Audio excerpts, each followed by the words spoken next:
All right, what's up, everybody? Philly with John Marks. As always, sponsored by BetParx. We're live on a Thursday morning, July 17th. A lot to talk about. Phillies restarting their season, their second half tomorrow night. No games in Major League Baseball. A very, very interesting ESPN.com article on Joel Embiid. So stick with us on that because we'll do that Block B. We'll talk about the Phillies here early on. We'll talk about that Block B because really, really interesting stuff and a great piece, like a very, very well-written journalistic piece. But does Joel Embiid play the victim a little bit? We'll get into that coming up here in the second segment, Block B of the program. All right, Phillies. So be honest with yourself, and it's okay. But be honest with yourself. How do you feel about the Phillies right now? And is it a bubbly feeling, right? So keep this in mind. The first year that the Phillies made the playoffs, they weren't the team they are right now. They didn't have the record they had right now. They kind of found their way into the playoffs with getting hot late, and then they surged because they were hot. They were that wild card team. That's not where this organization is right now. They are built to win now, whether they have the players to do it or not. They're built to win right now. They're in first place in the National League. They have 55 wins, and this is a surefire playoff team. But it's not the same than the first or the second season that you go in where you're feeling really good about stuff, because we've seen the last two seasons, Diamondback series completely changed the complexion of this team going forward. It feels more like the window's closing than the window is still wide open. I remember saying it on the show after the season was over. I said, the window isn't shut, but it's closing. And people got so mad because they don't want to hear that their best chance, and this is what I'm saying, their best chance to win with this group is long in the past. So, like, it doesn't feel like the team is 55-41 and has the best starting pitching staff in baseball. It doesn't feel like that because the bullpen, not very good, but probably more important, the offense seems very stale, and you're looking for some type of something, some type of a sizzle, some type of a power punch from somebody other than Kyle Schwarber, a pending free agent, by the way. Castellanos is like a good starter. Alec Boehm is a good starter. Bryce Harper's been hurt, and not the same Bryce Harper that has carried the team in the past. Trey Turner's been very good, but no one seems to recognize that, right? And then center field and left field has been a work in progress. And I said that I'm being kind saying that, right? Like JT, whatever. It just feels like a team that doesn't have it. And we're not going to know what that it truly is until September. The Mets had it last year. It's you can't bottle it up. You don't know if it's going to be there or not. Right now, it just doesn't feel like it's going to be. Now, Dave Dombrowski has a shot to change the chemistry and the complexion of this team. I'm just not sure what or who is out there for him to make a trade that's going to seriously bolster this lineup. I'm talking about you're trading for a legit above average all-star level center fielder, or a left fielder, to where we're not talking platoons in June. We're not talking about that. We're talking about this is your starter, and that's that, period. He's in there 9 out of 10 games, and he starts every playoff game. They tried Austin Hayes last year. That didn't work out. He has struggled, Dave Dombrowski. He's struggled. Max Kepler has not worked. It has not been a good signing. Their bullpen. Carlos Estevez made the All-Star team. The Phillies had every opportunity to sign him. They elected not to. They let Jeff Hoffman walk. But Estevez has been excellent as usual. Meanwhile, now they have a hole in the back of their bullpen. Alvarado goes out with the steroid suspension. And now they're really, really looking. And they're desperate. At this point, they're desperate for bullpen help. And that's not a good place to be when you're desperate for bullpen help. So it's not being negative, and I love Phillies baseball. Anybody that watches this show knows that we love the team and we love watching baseball. But if you put me on the lie detector test and say, what do you think? This doesn't look like a championship team to me. It looks like a playoff team that can win a series. And then let's see what happens in the second series. Is making the National League, the NLCS, would that be like a realistic goal? Yeah, of course it should be. Yeah, this team is one of the better teams in Major League Baseball. There's just something missing, man. It just doesn't look like a championship team to me. And that can change quickly with an impact trade. That can happen quickly with two relievers, or they find somebody within their system and they bring them up. But like so far, they won 55 games, man. But it's tough to be really, really juiced up about the team. As we welcome in Ty Lazuli this morning. Good morning to everybody out there that's watching on YouTube, watching live as many of our fans do at 8 a.m. every morning. Tyler, good morning, buddy. How are you? Good morning, John. I think it's a fair question to ask, right? And I think for the second year in a row, they kind of limped into the All-Star break a little bit. They're basically a 500 team over the last month and a half.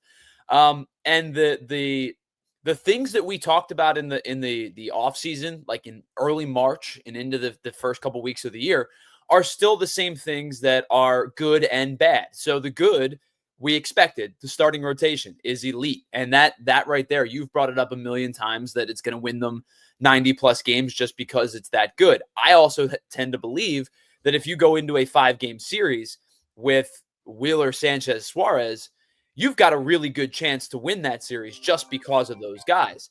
You also, too, have to consider the bad stuff. The bad stuff, what we expected was they were probably an arm short heading into the regular season out of the bullpen. They're now probably 2 arms short because of Alvarado's suspension. What was the question mark surrounding left field, right? They bring in Max Kepler. He's been underwhelming. Center field has been stabilized a little bit because Brandon Marsh has been much better since returning from injury in midway through May.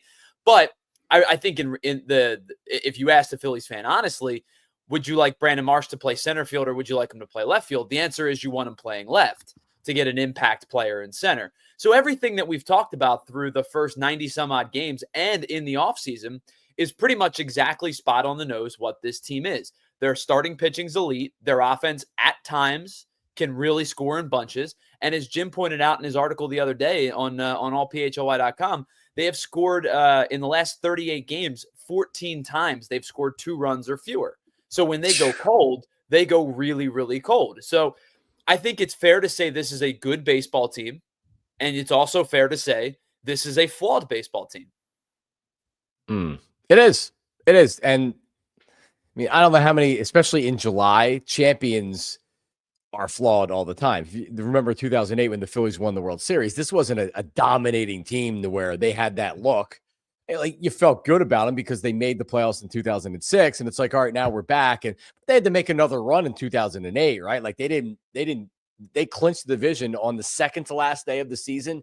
Yep. And that set up Cole Hamels to where Hamels didn't have to pitch the next day. And then he was able to start the series, which was a huge deal. It's almost like you didn't know. At that point, you didn't really know. You were just happy to be there. At this point, we're not happy to be there. At this point, you're just like, no, we got to win.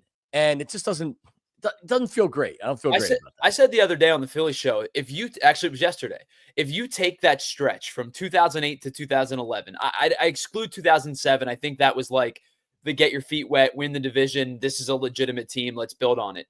If you take 2008 to 2011, that 4-year stretch, I would say from an objective roster construction skill set standpoint, the team that won the World Series was the worst of the 4 teams. Yeah.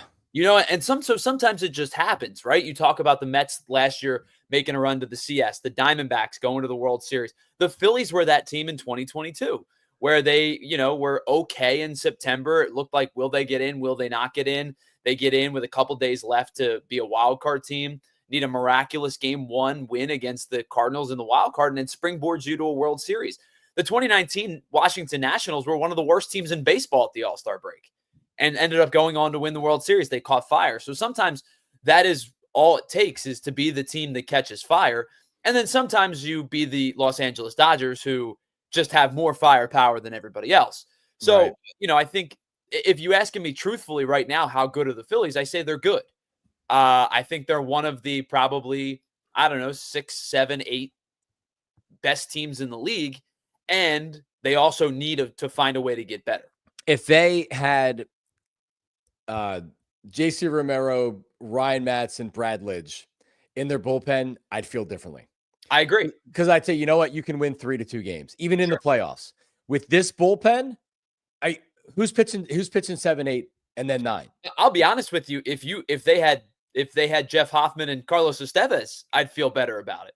Yep. Agreed. Because right now I trust 3 guys. And one of those guys that I trust, I think really in a perfect world, is a middle leverage guy. I think Tanner Banks has had a really nice year, but I don't want to overexpose Tanner Banks to high leverage stuff, because that's an overexposure waiting to happen. Yeah, do you want him pitching in the 7th inning of a NLCS where he needs to get guys out? No, not particularly. I mean, right now there's 2 guys I trust in that high leverage. It's Kerkering and it's Strong.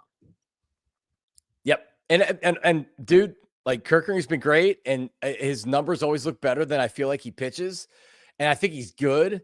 But man, 2 runners on, 1 out, he comes flying into the game, and that's probably not his role unless he's coming in like the 7th inning.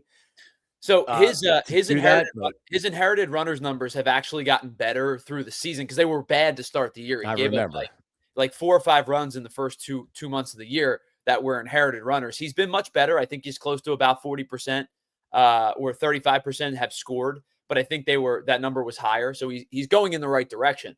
And you know how I feel about high leverage versus closer. I think this is the one instance where it would be super beneficial to this team to go get a guy who is getting a closer.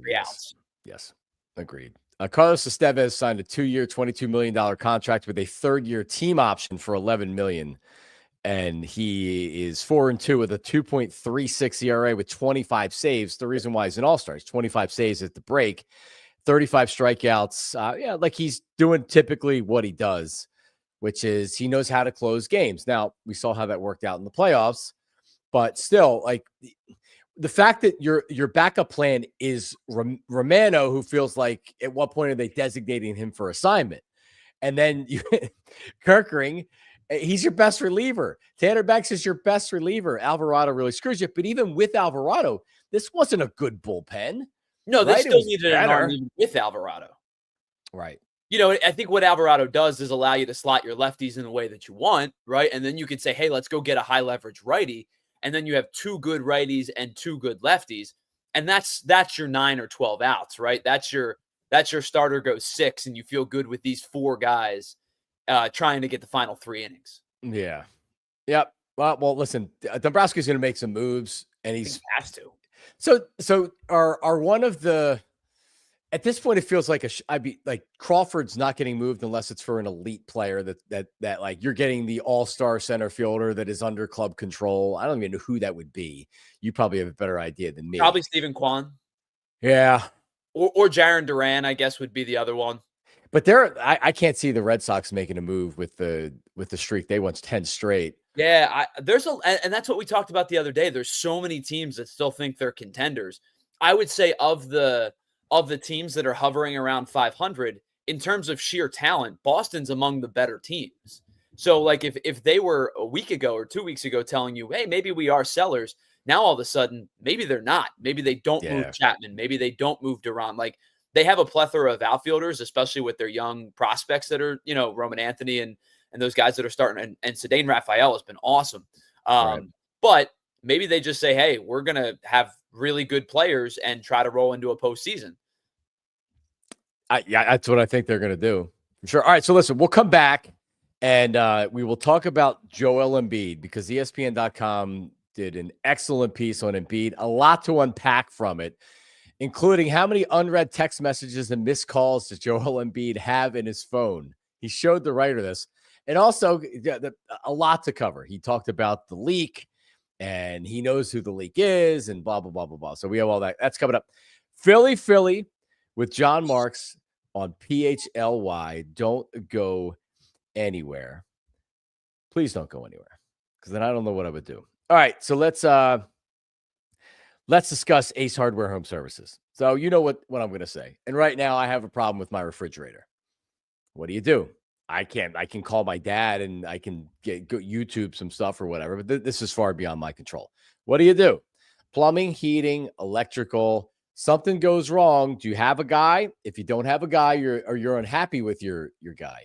AceHardwareHomeServices.com. We're talking about the power of the Ace brand, and they have that person for you as well. They're bringing helpful home, and it's with a brand that you can trust, right? So they bring experts, local plumbers and techs that handle everything from repairs and seasonal maintenance to installations and upgrades. And listen, they want to know what your goals are. If it's a repair, obviously you want that, but they're there for you. Equipment installation and replacement, trusted advisors and options that are best suited for your home. Service you can trust. Satisfaction is always guaranteed.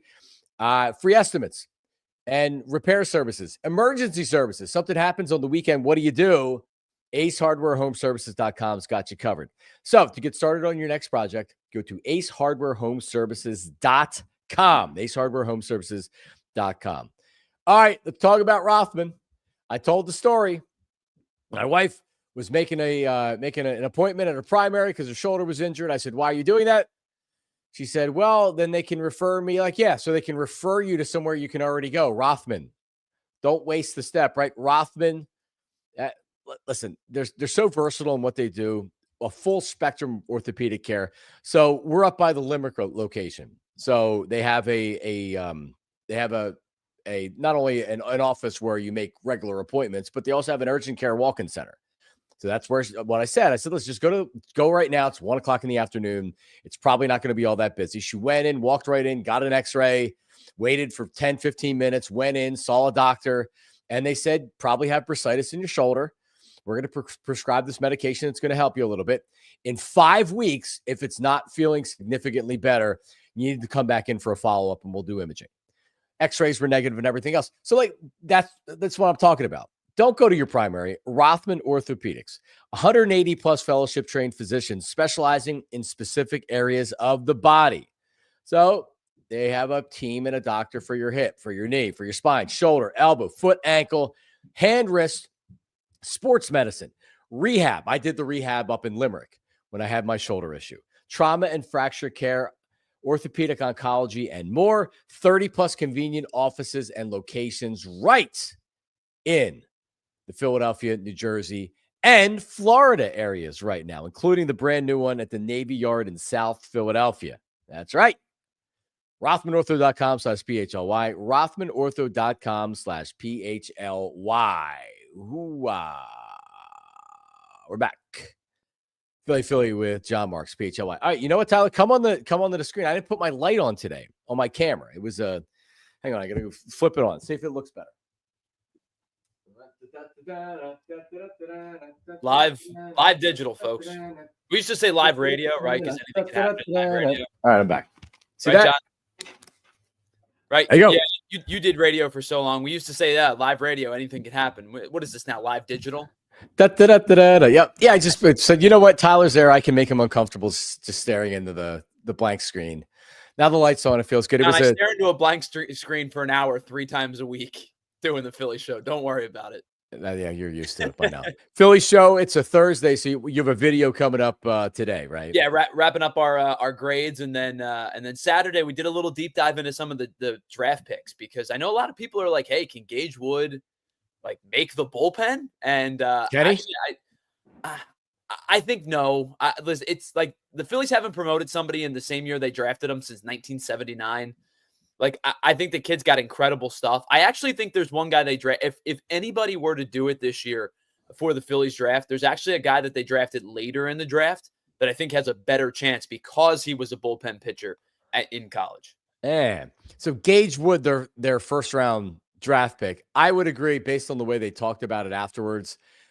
didn't seem like they intend, because immediately when they made the pick, I'm like, oh yeah, they're going to bring him in the bullpen and just let him go. It seems like that they're going to kind of handle him delicately because of his injury past and get him in here and figure out exactly what they're dealing with. Well, and much like the Painter conversation, they seem pretty adamant about him being a starter once he's ready. All right, so he's got to be ready soon. You would think. I would think so. You would think. All right, so he's ready soon. You have Andrew Painter, hopefully. You have maybe that's the guy you let Luzardo leave because he's under contract for another year. Zach Wheeler is pitching 2 more years after this, and then he said he's going to retire. So really, like, you're looking ahead to the future and be like, all right, this is going to be the guy that hopefully replaces Zach Wheeler, and we can let Luzardo leave. Ranger Suarez is already going to leave because Aaron Nola is going to be here, but Chris Sanchez is under contract forever, not making a lot of money. Yeah, so like pretty quickly by next year, if by midseason it's like we got something here, now you have an extra guy that you're ready to just kind of plug in, and he could be ready. He could be a starter. It's crazy to think ahead 2027 season, but that's probably when you're saying he should be on our starting rotation as a back end starter. Yeah, I mean, I think they made it pretty clear what their plan was. They wanted guys with college experience that have the skill set to potentially move through the ranks very, very quickly. And whether it's Wood or it's Kate Obermueller or whomever it might be, like they made it pretty clear that they said, hey, we know our timeline's pretty finite, and our timeline might be 2 years or 2.5 years with this year remaining. We got to figure something out because, like you said, there may be a pretty vast turnover in the rotation by 2028. All right. Well, you can find all that content, as always, on our PHLY YouTube page. We have our PHLY ranks what if, and the Phillies was the first to go. Tyler did that, so that's something else you should check out. That's very cool. Some people commenting about, because we're live on digital, they said live with Regis and Kathy Lee. Oh my God, I love Regis and Kathy Lee. Absolutely love Regis and Kathy Lee. Loved Kathy Lee, that's for sure. But yeah, like I was always a big Regis fan. Great entertainer. He like 80 years old. He's now with who is he with? Kelly, Regis and Kelly. Yeah, I'm a Regis with Kathy Lee. I'm a Kathy Lee Gifford fan. Love her. Yeah, I loved Regis. I wasn't like Phil Donahue was one of the, like, he was a talk show host, not like Regis. He would do not like kind of salacious topics, not the Maury Povich, You Are Not the Father shows, but he was kind of a real talk show host. And then Sally Jesse Raphael did the same kind of stuff. And right around that time, early 90s is everybody started getting talk shows. And that's when Montel Williams and Jerry Springer and Jenny Jones went from trying to be a Phil Donahue to being like, all right, I'm going to bring on Rude Jude, and we're going to have paternity tests and things like that. But yeah, I don't even know what they don't even have talk shows anymore, really, do they? What talk shows are out there? I know Kelly Clarkson. They don't have the smutty, slutty talk like they used to, Tyler. Yeah, I'm trying to think off the top of my head. I mean, like you said, Kelly Clarkson, I know, is on. Like, obviously, we're at work more times than not when the shows are on. I think The View may still be on. That's been on for a while. Yeah, but not those shows. I'm talking about, like, Maury Povich is still on. Maury Povich is in his 80s. You mean like the smut? Yeah, I don't think they do them anymore. I think it's mostly reruns. Maury Povich, I believe, is still in the air, and he's still doing You Are Not the Father. Jerry Springer did those type of shows. He's dead, isn't he, Jerry Springer? I don't know. Yeah, I think he died. But yeah, I mean, the talk show, I guess, like the more variety talk show, I think really has shifted, obviously, to almost exclusively late night. So I think it's mostly late night stuff now. All right, Maury Povich isn't doing it anymore. He's been done for a couple of years. I don't know.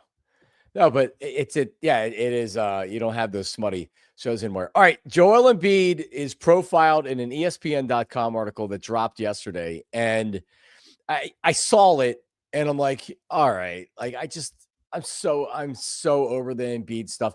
More than anything with Embiid, what turns me off from the Embiid conversation are the zombie 76er fans that I see on social media that don't see the other side of Joel Embiid.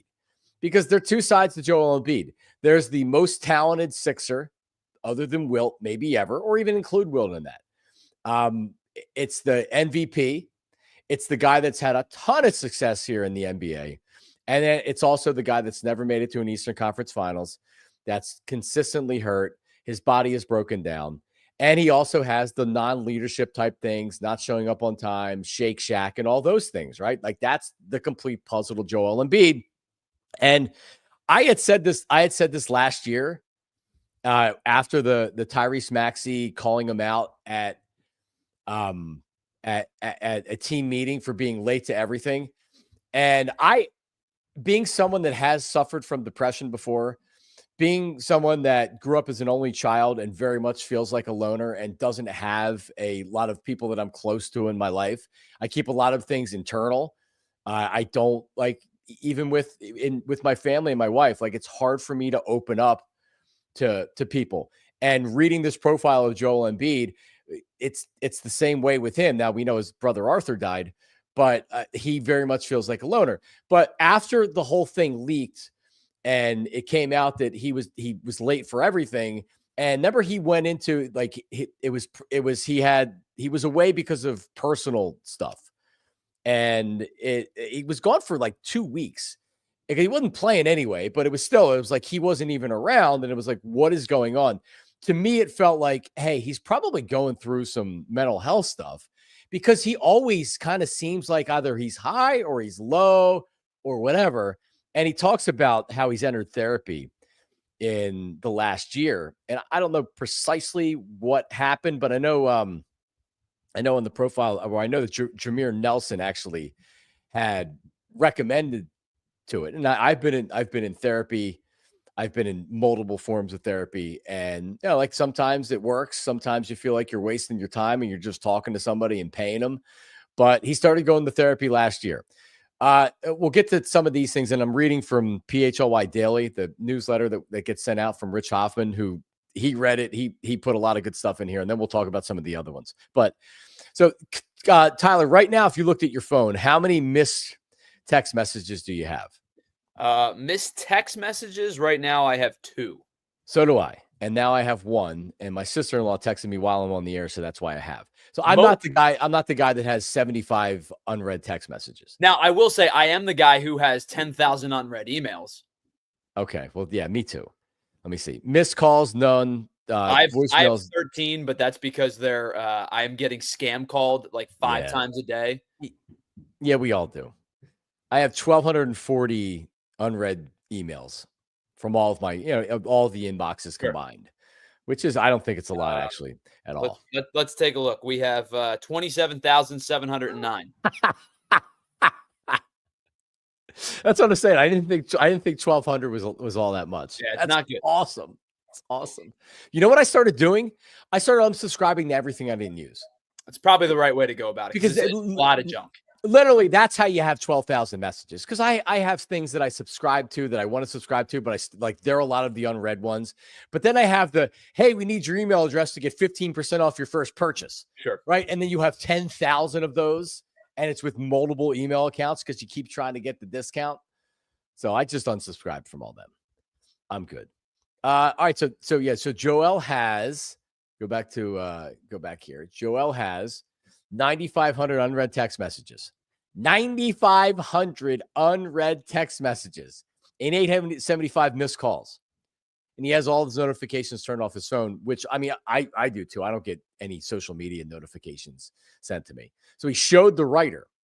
By the way, the writer is from where he grew up, in the same area of Africa where he grew up. So they had formed a relationship, and this is how he got this interview. And this was right before, I believe it said it was 9 days before he had surgery last year. So this is not new. This is not a new interview. I think there was follow-ups later on, and that's why they put it out right now. And when he was asked about it, he just was like, kind of like the loner thing, where he's just like, he don't want to read it. He doesn't get back to people. So he to me, after reading this, it feels like Joel's out on an island all by himself, and he has his wife, and he has his son, and he has a couple of people that are close to him. But other than that, he has no real interest in talking to anybody. So I'm sure he returns Maury's text messages, and there's other people at the Sixers he probably returns their text messages, but that's not a lot. So here's some juicy stuff. And Embiid's still mad about the team meeting leaking. Remember, so I'm reading from the story. Weeks after the locker room altercation in November, the Sixers held a closed-door meeting to address the team's 2-11 start. Details of the meeting leaked the following day. Maxey, whom Embiid considers one of his best friends. I'm sorry, I lost where I was there. I'm sorry. Considered one of his best friends. Embiid confronted Embiid about being late for team events and dragging the morale of the group down. Embiid told a reporter, whoever leaked that is a real piece of bleep. He vowed to find the source. And he tells him during a late night phone call last year, he tells the reporter, whoever leaked that is a real piece of bleep. I know who leaked it, Embiid tells me during the late night phone call. You do? Yeah, but I'm not going to. The past is the past. The one thing I'll say is it's hard being around people that do those sorts of stuff. That goes back to the trust thing. Once you cross that, you can't expect me to be a part of a team meeting again. That's just not going to happen. I don't know, he says. Come on, Joel. You know who's on your team right now, I say, laughing. Free agency just started. I don't know what's going on. So there's the chance this person may not be around next season. No, there's a chance they're still around.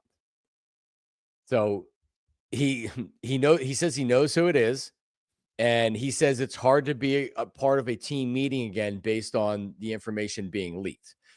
So first, let's take this first, Tyler. So it seems like there's a very limited pool of people that this could be. Eric Gordon, and like I don't want to start naming names, but like Kyle Lowry didn't come back until in the free agent process. He was a free agent. Eric Gordon, like he didn't pick up his option, and then he came back because it helped the 76ers with the cap and some other stuff, some the other financial stuff. Right. It's maybe there's another player or two that I'm missing. Eric Gordon says it wasn't him.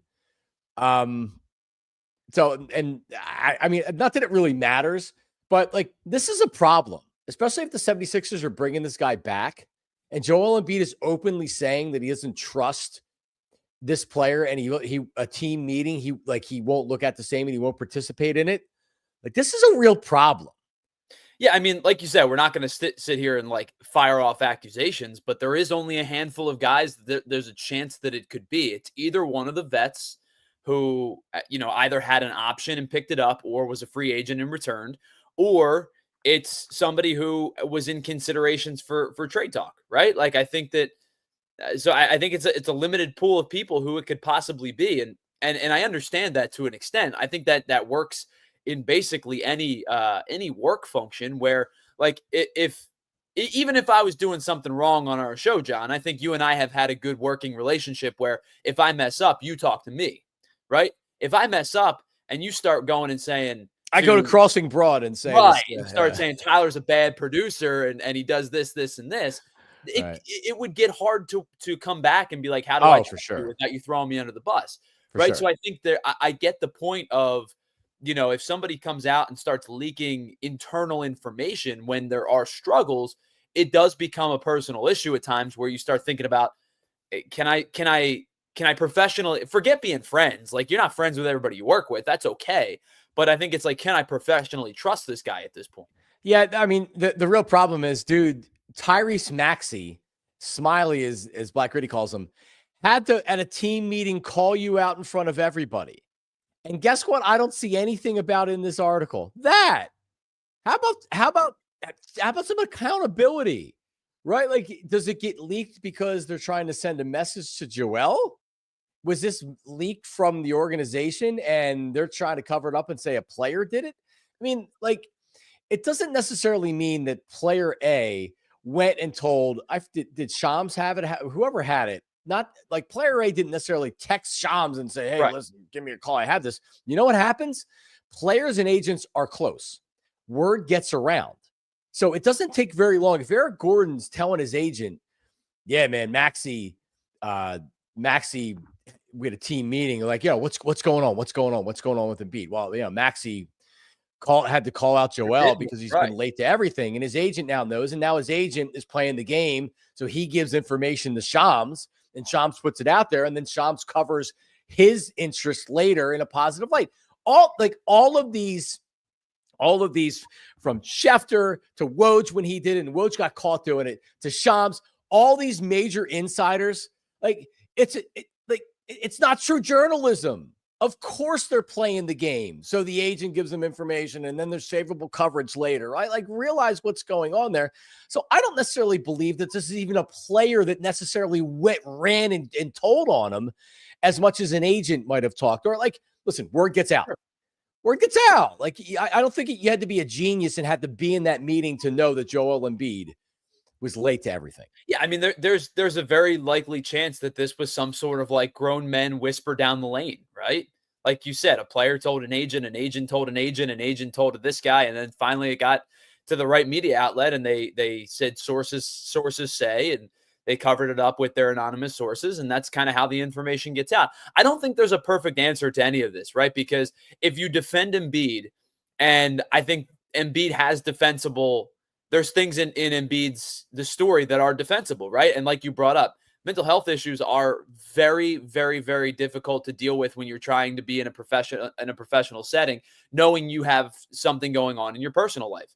It's a very difficult balance to do, and I can't blame the guy for it at all. But if you defend Embiid, you get half the fan base goes, well, Maxey called him out and he doesn't want to do this, and it's all Embiid's fault when it trickles down. And then if you say, hey, I think there is accountability for Joel Embiid to be had, the other half of the fan base goes, well, you're not being fair to him as a human. I think there has to be a balance here of like, Joel Embiid has been going through something, and I feel for him on a human level, no question about it. And I also do think there is a part of it where there is like an accountability thing of like, you're the head of the team. I'm not asking you to be, sunshine and rainbows or be in the media and make it sound like everything is great. But I do think there should be a bit of accountability. I think we have to find a balance between the professional and the personal, where the personal, we go, man, we feel for you. I totally understand, because you are a human being and you deserve to be treated with respect and dignity and given whatever space and help that you need, because you're a human being and that's what human beings deserve. And then on the professional side, it's like, what helps explain it? And from somebody that has been like, I remember one pocket of, and you don't even really realize it in the moment that you're depressed, because you're not depressed like, and this is me, not depressed like, you're just, it's hard. It was hard to get out of bed. Lethargy is real when you have depression, dude. It was hard. It was hard to do. And like getting out of bed was probably the hardest thing to do all day. Sure. And then I remember there was this one fantasy football draft, and like, I kind of knew that it was the draft, but I just like, I couldn't even make the effort to get out of my bed and to log into the website and to do it. And people don't understand that. And when you eliminate relationships and things like that, because you're not like with Embiid and all the missed calls and the missed text messages, people will take it as, oh, well, he's just an a-hole, or he doesn't want to be friends with me, or whatever else, to where it's like, I'm just trying to survive at that point. Right. And sure. It's an explanation to a lot of what's going on with Joel Embiid. I mean, it really just is. So it doesn't excuse it. It explains it. And I hope he's getting help for his personal life that gets him out of this. But as far as what it does to him as a basketball player, when you are that big of a star and you're that big of a talent, everything revolves around you. So people and players probably are walking on eggshells with Embiid. What kind of a mood is he going to be in today? Right? Like, is it going to be Joel, like Joel that's happy? Is it good? And like, no one's ever said he's not a good dude. No one ever said, I don't like Joel Embiid. He's just the complicated man. All right. So let's do this. One more here. So they were going over a couple of things where it's like, all right, well, like, what do people say about you that you don't like or you disagree with? And one of it is, Joel is talented, but doesn't have the extra intangible stuff it takes to lead. And this is me. This is one thing I like to talk about. If you're late for stuff, you're setting an example that the best player on the team is late. It's one thing if you're not a big vocal guy, but you lead by example. Leading by example is always being one of the first people there, speaking up when things need to be spoken. Right? Like, that's leading by example. But like that, and that's the intangible stuff. So this is what he says. He says, quote, no one is a winner until they've done it. I'm fine with that narrative because I haven't done it. Charles Barkley, great player, right? but he never won. Allen Iverson never won. But that doesn't mean they weren't great. They were amazing. So real fast on that. Barkley went to a finals with the Suns. And Iverson went to the finals with the 76ers. Didn't win a championship. And Embiid hasn't been to an Eastern Conference Finals. And there's a lot of reasons for that that are out of his control. There's also reasons why he's a big part of that. All right, he goes on. He says, everybody leads in his own way. I lead on the court, Embiid continues. Over the years, you also grow and you learn a lot. If you ask my teammates now, they'll tell you a way different story than my teammates a couple years ago, because years ago, I was nowhere to be found. Why?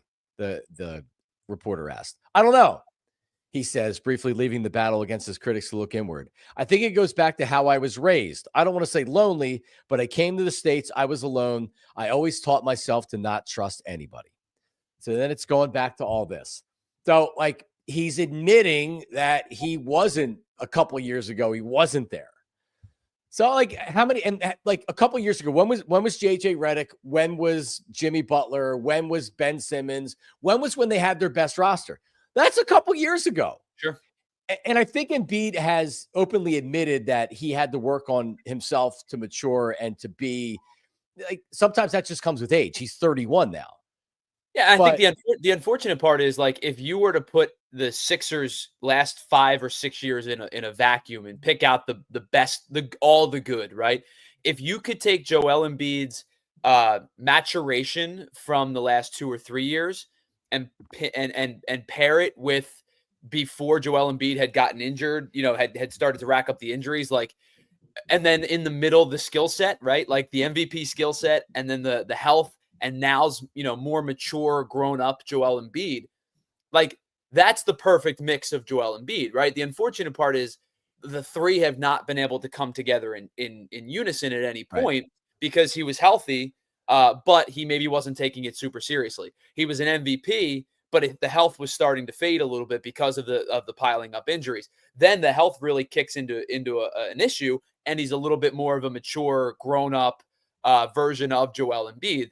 It's unfortunate that the three just have not been able to mesh at the same time. And I think with the health, you're not going to like regrow cartilage or I'm not a doctor. I don't know what I'm talking about, but you know what I mean? Like, you're not going to regrow ligaments and things like that.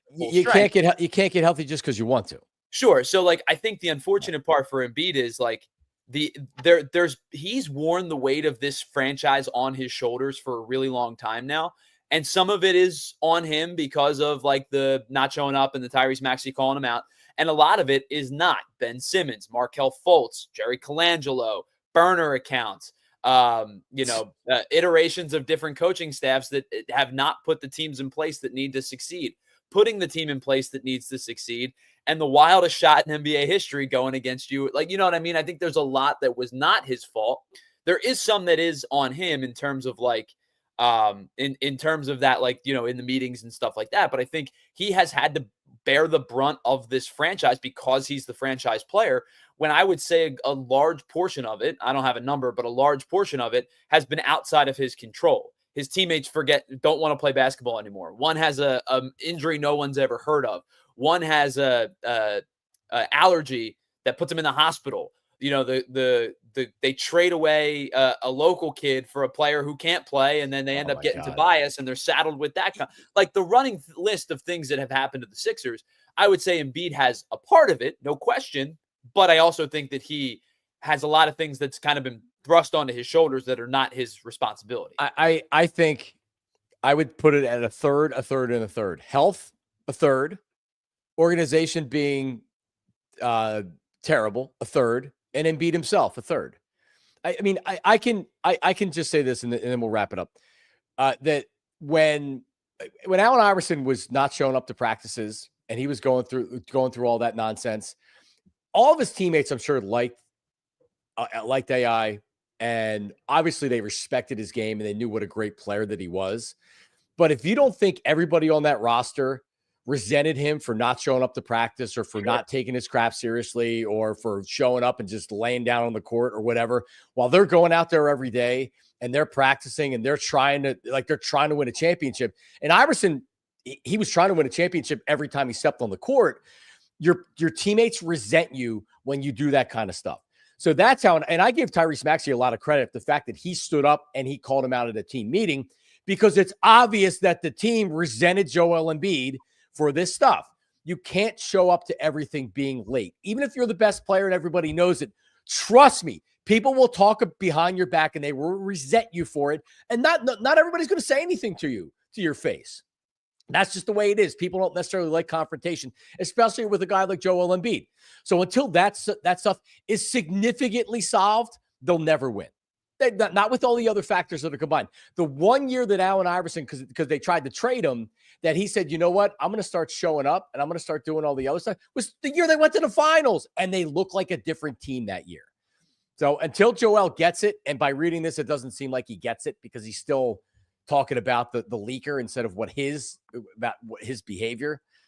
So you can't do it, man. You can't. It'll never work unless your best player has to at least lead by example. He says he's leading by example. He ain't leading by example, man. Well, and I do think the one thing too about you bring up the organization having a third part of it. Like, my buddy texted me the other day and he goes, this is a dumpster fire organization, isn't it? And I said, yeah, I think you probably put the Sixers in the same breath as, like, now they've had regular season success, and some of the teams I'm about to mention don't have regular season success. But I think you put the Sixers in the same breath as, like, the New York Jets and, like, the Buffalo Sabres or the Pittsburgh Pirates, because, like, it's an organization that can't get out of its own way. Now, like I said, they've had regular season success. They've been to, they've been 50-game winners. They were a 1 seed. They've been to multiple playoffs because they've had talent. But in terms of how they're structured and how they're run, the Sixers are a bad organization.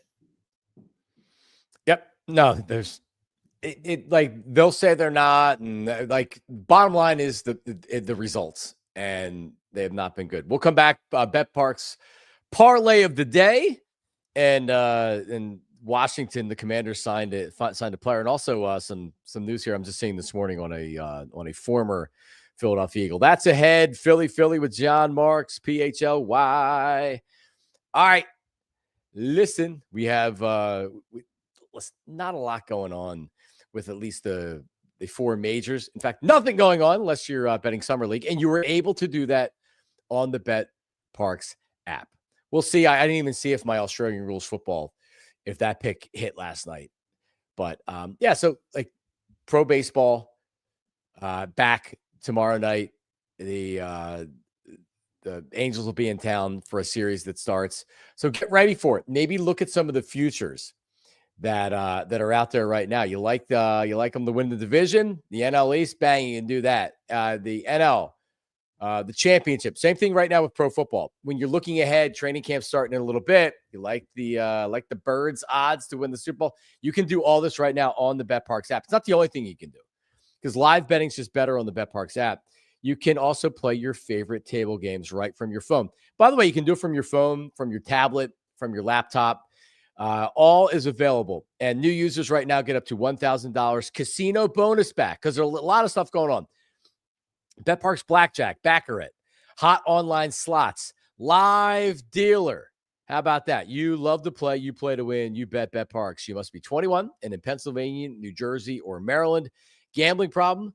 Call 1-800-GAMBLER. All right, flooring empire today.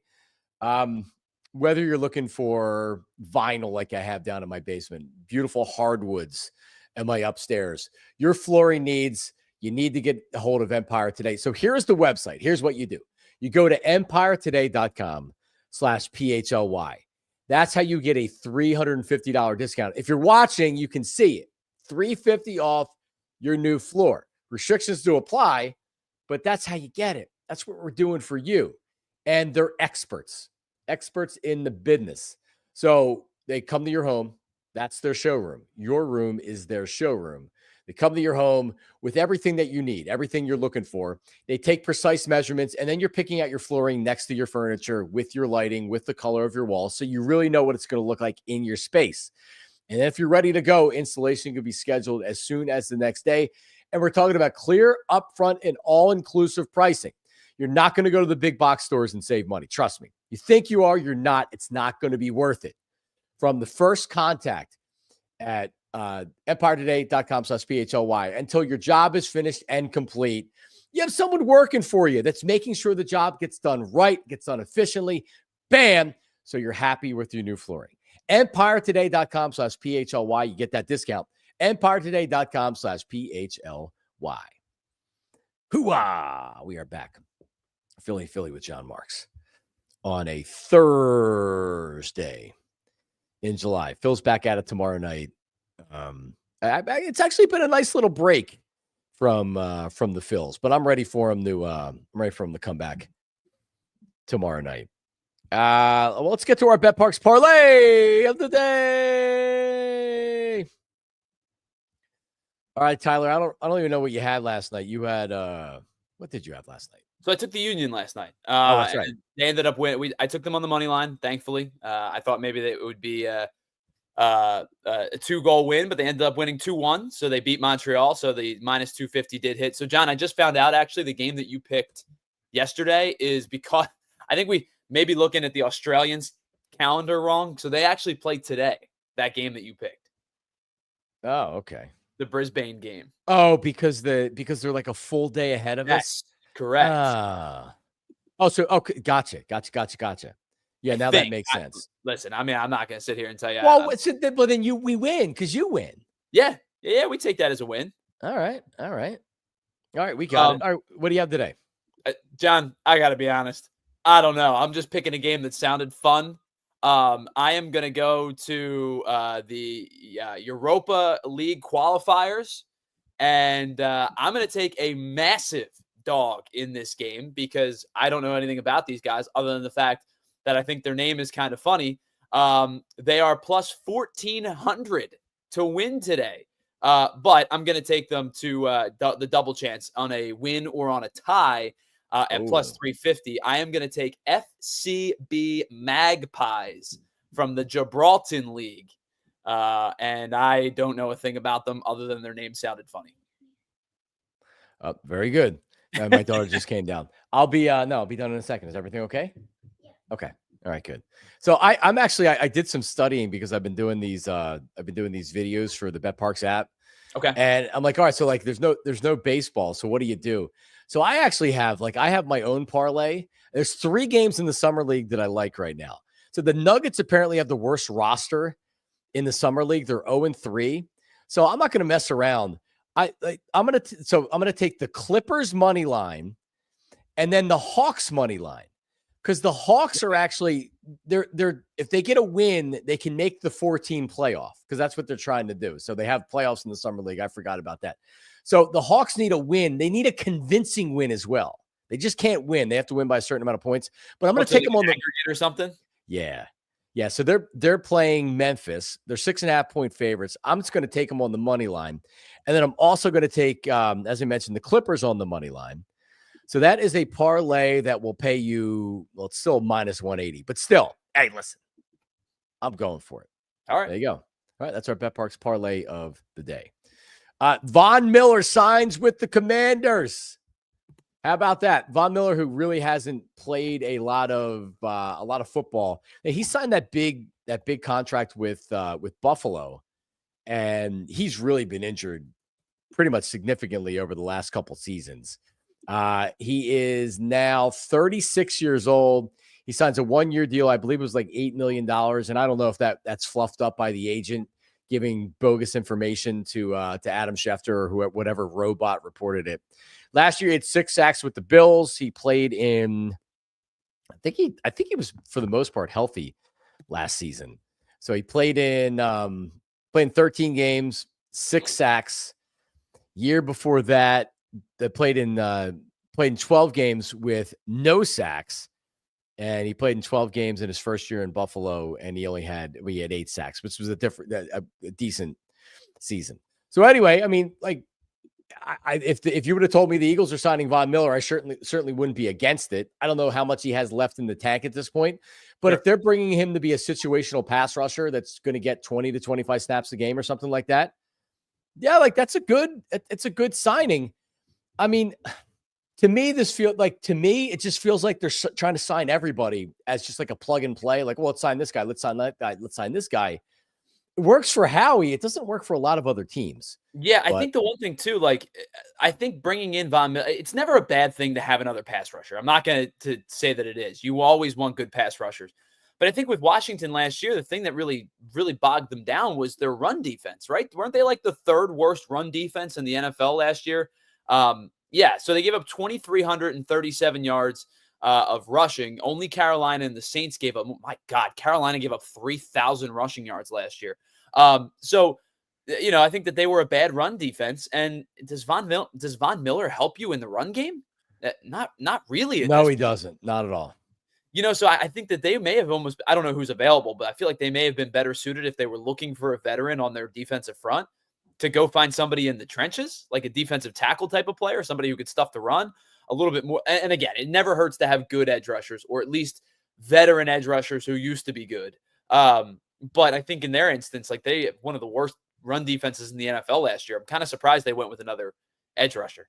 Yeah, I mean, it only costs them money, but if that's the guy that you're going with, he has to be productive. Yeah, like I'm a lot of people. It seems like it's the sexy pick to say Washington's the team that falls back. They're not bad because they still have a lot of talent on their roster, but McLaurin's unhappy with his contract. That's been a big story. Like it is difficult to do it year to year. Defenses are going to play Jaden Daniels different. What does the offensive coordinator do? What does Cliff Kingsbury do in Washington? Like, does he have a counter for it? I don't know. I mean, it's crazy. I was thinking about this the other day. There's no real teams that sneak up on you anymore in the NFL because the coverage is what it is. We never stop following what the NFL is doing. So it doesn't feel like there's that real bust out team that everybody misses. Washington was pretty close to that last year because of the play of the quarterback, right? So when you look ahead to 2025, who's the young quarterback that comes in and plays really, really well out of the chute?